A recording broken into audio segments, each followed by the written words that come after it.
চা শিল্প বাংলাদেশের রপ্তানিমুখী শিল্পগুলোর অন্যতম এটি।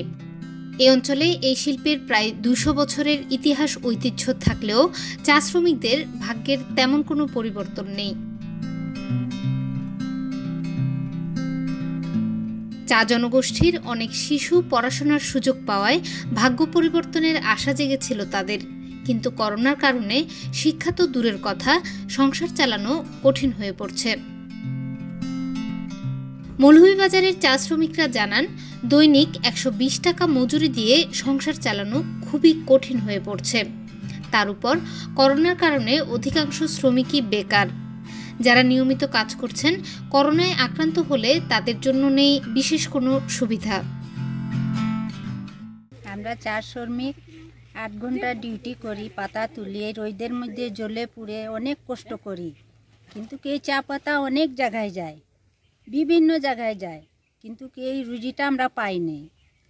আমাদেরকে অনেক কষ্ট হয়। করোনার জন্যে আমরা কিছু করতেই পারি না।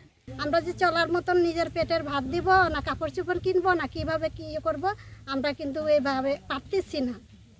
আমরা চাইতেছি কিছু আমাদের মজুরিটা আরও কিছু বাড়লে আমরা সংসারটা অনেক কিছু ভাবে চলতে পারবো, কিন্তু এভাবে দেখতেছি আমরা অনেক কষ্টের ভিতরে আমরা কাজকর্ম বন্ধ হইতেছে না। এটাই আমরা চলার মতন তো আমরা কোনো পথ দেখতেছি না আগাবো বলে। আগাবো কিভাবে? আমরা পাতা হইতেছে না, কিছু হইতে না, চলবো কিভাবে?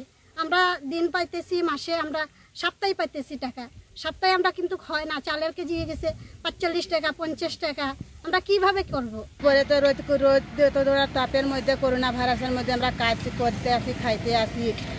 কতটুকু সাহায্য আইছে সরকার থাকি, আমরা তো কোনো সরকার থাকি কোনো সাহায্য পাইতে আসি না। চাল আয়, ডাল আয়, সাবান আয়, তেল আয়, পয়সা আয়, আমরা তো কিছু পাই না। আমরা তো কিছু দিতেই আসে না সরকার থাকি। আমরা তো বাচ্চা কাচ্চা নিয়ে কিভাবে খাইতে আসি, কিভাবে বাচ্চা কাচ্চার পড়ালেখা করাইতে আসি। এর মধ্যে কারেন্টেও মাঝে মধ্যে বন্ধ থাকে, কারেন্ট চলে না। মুসাল বাতি জ্বালাই, আমরা ডিবরি বাতি জ্বালাইয়া কাজ করিয়া খাইতেই আসি। চা শ্রমিক সংগঠনের নেতারা জানিয়েছেন, করোনার কারণে শ্রমিকদের জীবনে নানা প্রভাব পড়ছে। বলেন, বছরের পর বছর তারা অধিকার বঞ্চিত হচ্ছেন। করোনা মহামারীতেও তাদের যেন দেখার কেউ নেই। এই শ্রমিকদেরকে সাহায্য করা উচিত। আমরা এখানে আপনারা হয়তো জানেন যে ৫,০০০ শ্রমিক থাকলে সেখানে ১,০০০ শ্রমিক কর্মরত শ্রমিক, কিন্তু বাকি ৪,০০০ শ্রমিক কিন্তু বেকার। এই বেকার শ্রমিকরা কিন্তু বাইরে গিয়ে উপার্জন করা কোনো সম্ভব হচ্ছে না, সেই জন্য তারা কিন্তু না খেয়ে পড়ে আছে। তো তাদেরকে সরকারের প্রতি দৃষ্টি আকর্ষণ করি, যাতে এই যারা নন ওয়ার্কার, যারা বেকার, তাদেরকে একটা প্রাধান্য দেওয়া দরকার আমি মনে করি। করোনার সময়ে যারা নিয়মিত কাজ করছেন তাদের জন্য মাস্ক ও সাবানের ব্যবস্থা করছে কর্তৃপক্ষ।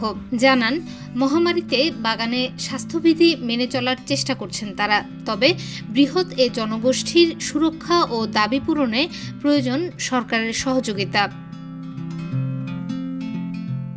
চা বাগানে অনেক ডিপেন্ডেন্ট রয়েছে, যারা বাইরেও কাজ করে, তারা অনেকের এখন কাজ নাই।